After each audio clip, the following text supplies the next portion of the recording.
Good morning, everybody. It is Monday morning. It is 11:03. It is October 3rd. Happy Halloween season.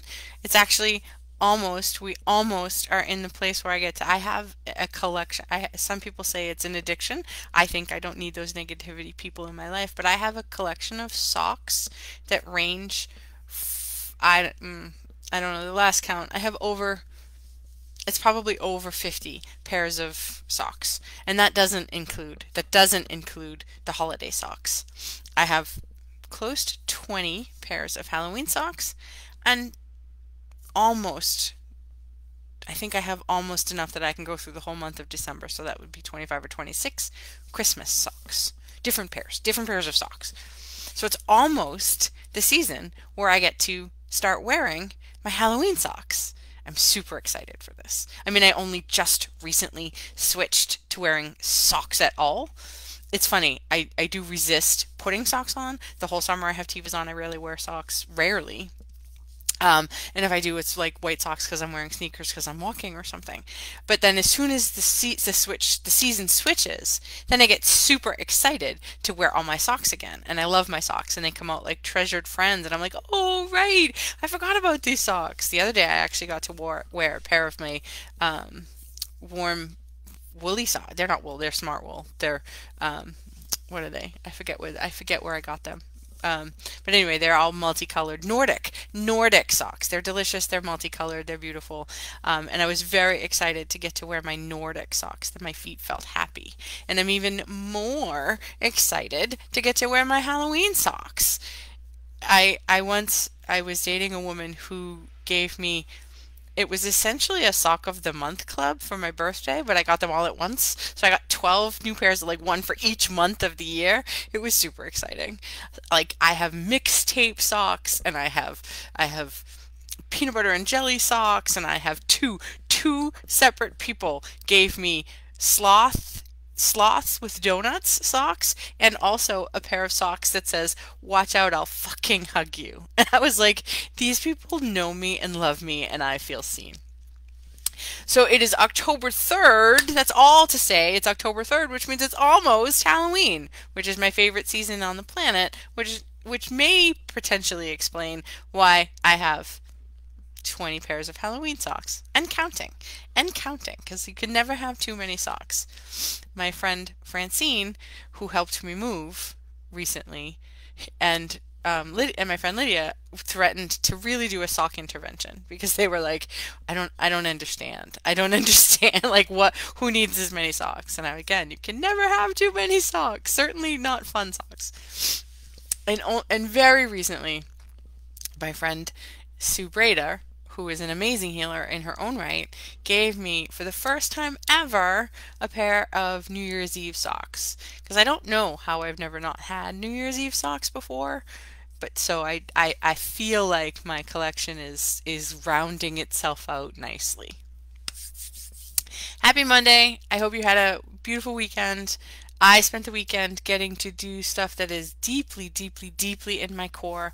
I got to teach, and we had our Insight event for the Reese Thomas Institute where I teach. And I got to it was amazing to hold space and to teach and to share and to create this wonderful, wonderful, wonderful community. It was a really cool reminder of what we do in the school and why we do it and why it's so important to do it together. There was that real sense of tribe and community and belonging. And it was a feeling that we had been missing for a long time in the school. We got together as a staff on Saturday night, and I haven't laughed that much in a long time. And it reminded me of just how important tribe and community is right now. I was in Jamie Chapman's curated conversations this morning. And again, if you don't know Jamie Chapman or her curated conversations, stop what you're doing and go check this out. Monday mornings at 8 o'clock in the morning. We were in her group this morning, and it was all about community. It was all about community and connections and belonging. And again, there was that sense of like, there's 15 or 16 of us consistently. There's probably 20 of us that show up at any given moment. But there's like a handful of us, 15 maybe, that show up consistently at 8 o'clock on Monday mornings because we value that connection so deeply. We value it's what's becoming its own little tribe, and it's amazing. And we do, the title of the subject today was We Live in it's a first chakra world. Good morning, Angela. How are you? It's good to see you. And yes, Jamie does fucking rock. I agree. And if you're here, say hi. If you're dropping in, let me know. Give me a shout out. If you're watching a replay, let me know that too. Um, it's a first chakra world for sure, and there's a lot up right now. The first chakra is root. Yes, and tribe, and family, and the physical world, and our bodies, and all of the trappings of that first chakra experience, what it means to actually have a body in this world. That's all first chakra. Home, money can be first chakra. Sometimes it's first chakra, sometimes it's second chakra, depending on your relationship with it. Um, Security, safety, all of that is first chakra. So you can understand when I say we are in a very, very, very first chakra world right now. And our first chakras, the demon of the first chakra, which I'll explain in a second, the demon of the first chakra is fear. So when I talk about demon, I don't actually mean some evil being with horns. What a demon means, especially in reference to the first chakra, but it really comes from a Greek word, which means the unseen, or in this case, shadow. So when I'm talking about the demon of a particular chakra, I'm talking about that unseen aspect of the chakra. The headset makes me look like a badass. Thank you very much. I am a badass, so I just am now just looking the part. Um, so wait, thank you for making me laugh this morning. I absolutely needed that. So when I'm talking about the demon of the first chakra, what I'm really talking about is that parts of us that's unseen, the parts of us that of your first chakra that are put away, that are in the unconscious, that are the parts that we judged or moved away from or tried not to be. And so the demon of any chakra, if it's unearthed, if it's still hidden, that's what runs us. That's what's running things. Especially if we can't embrace it, we can't face it, we can't sit with our demons. What it means to sit with our demons is really, it means to sit with those parts of ourselves that are uncomfortable or messy or feel broken. And sit with them and sit with them and sit with them in compassion until they don't feel messy or broken or shameful. So if the first chakra of a demon is fear, and most people aren't necessarily able to sit with their fears, fear, lack, scarcity, that's all first chakra stuff. And who among us isn't feeling that right now? I feel like we're all feeling it on some level. Fear, lack, and scarcity. I mean, those are like, that's like the, not the four horsemen of the apocalypse, but pretty damn close. And again, who hasn't felt that sort of constriction? Because that's kind of I mean, the world is giving us the world is only ever giving us what we're putting out there. Really, truly, the world is only ever giving us the signals that we're putting out there. So if the world is showing you fear and lack and scarcity, and for a lot of people it is, then that's what is running you. That's what's in your first chakra at the moment. Whatever you see in the world that makes you uncomfortable, whatever you see in the world that you don't know how to live with, whatever you feel in the world that you don't like or you wish wasn't, that should never have happened or anything, that's your first chakra talking to you. And since everybody collectively right now has a pretty big first chakra literally screaming at us, you can maybe see how that would present in the world as some big, potentially catastrophic events. And again, you pick any one of the wider world things going on right now, and you're going to run up against fear and lack and scarcity. in some form all over the world. Now, there's pockets of people who are actually doing amazing work, and there's times where we feel out of that. This weekend, when I got to be in my tribe, in my space, with my people, there was no fear, there was no lack, there was no scarcity, there was nothing. I just I was holding space. I was just being I was in my truest core self, and I was the deepest in my core that I have been in a really long time. Holding space for people while they did their work. It was amazing. And we had a tribe. We had belonging. We had community. And the absolute best way to combat the demons of fear and lack and scarcity is to be with tribe and community and belonging. A, a friend, one of the people who comes to Jamie's group, Christina Fry, who's brilliant and amazing and is doing a really cool TED Talk on October 15th, so you should check her out. Christina was saying that we're like so deeply, deeply, deeply tribal people that when we don't have tribe, we feel lost. We feel like we're out of our element. And that's kind of true. I think a lot of us have been craving community and tribe and support for a really long time. And as adults, it sometimes feels hard to make friends. It's not like when we were 5 on the playground and we could just be like, hey, do you want to be my friend? I mean, I still do that, sometimes even in the grocery store. But I think for most people, it's hard. I mean, because I'm sort of essentially a 5-year-old in an adult body. But I think for most people, it's hard. It's hard to make friends as adults. We get caught up, if you don't have kids or your kids are grown or whatever. It's just hard to make friends.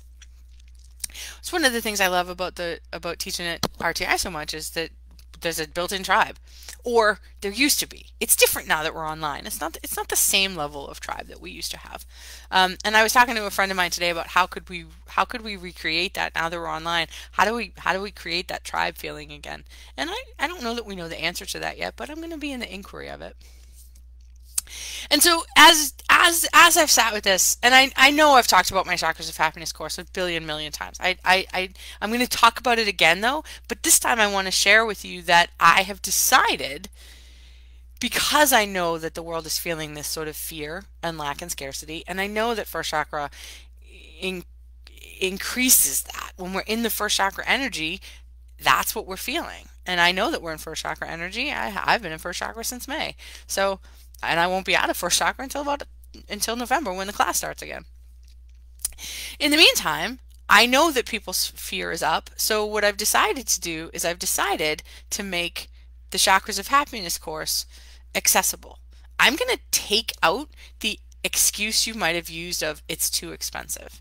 And I'm inviting you to try out the 6 weeks of first chakra and unzip some of the rules around tribe and root and family and your physical body and what it means to be a woman in society, expressly so that we can start to sit with our demons and figure them out. And I'm going to offer it to you as a pay what you can afford. So this is going to be a 6-week dive with a group of women who are also doing the same work. So there's a built-in tribe with built-in friendships and built-in community and sense of belonging automatically.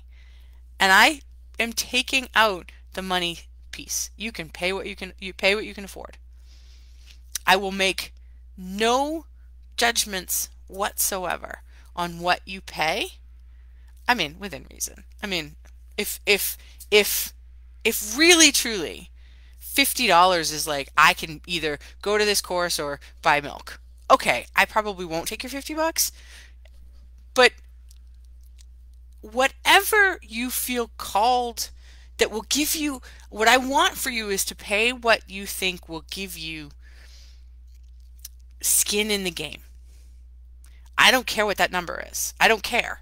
Whatever it is that will give you skin in the game, pay that to me and come join us in the first chakra class. It's 6 weeks. We start October 20th and we will go 6 weeks on Thursdays. And I even moved it earlier. I had people tell me it was too late at night, and I had people tell me it was too expensive. So I took out both of your arguments. I moved it. We're going to meet Thursdays from 6 p.m. to 8 p.m. Eastern, and it's pay what you can afford. So literally now you don't have an excuse anymore. There's no excuses. because I really feel strong. I really so feel strongly that the work is so important that I want to make it accessible. And I get that first chakra is the fear point. I get that first chakra is going to be the one that stops you. And we can talk about when you're ready to come to the rest of the next class, and I fully expect that you will. We'll talk about what that price looks like going forward. I'll figure it out. But I want you to come to the first chakra class. I have 8 spots. I can't I want that class filled because the world needs your light. Period. So come join me in the first chakra. And if nothing else, learn all about the first chakra. And if you don't do anything else with it, you will have changed. Your brain will have wrinkled 1 more degree, and that makes a difference in the world. I'm toying with, and I may do this for a select handful of like a select handful, I'm toying with making all of my services pay what you can afford. Because I really don't, I really am tired of the money excuse, and I get it. Trust me, trust me, trust me. I understand the fear and the lack and scarcity of money. Trust me, I know that story intimately. And I don't want it to be the thing that stops you. So I'm toying with making all of my coaching services pay what you can afford. If that calls to you, have a conversation with me. But there's no excuse for the Chakras of Happiness class. That one should be a no-brainer. I fully expect you to take me up on this because I really mean it when I say all the time, if I had all the money in the world, I would do the work I do and I would just make it pay what you can afford. So I am putting my money where my mouth is. I'm living my truth as if I have all the money in the world, and I'm just saying pay what you can afford. Especially for the Chakras of Happiness class, that now it's a no-brainer. And for all of my other services, let's have a conversation. Let's figure it out because I really, really, really want you to do your work because the world needs your light right now. And I want playmates in the deep end of the ocean. It's really selfish altruism on my part. Anyway, if this resonates, fantastic. If it doesn't resonate, that's okay. Let me know. Tell me what does. And I hope you have a delicious, wonderful First Chakra Monday.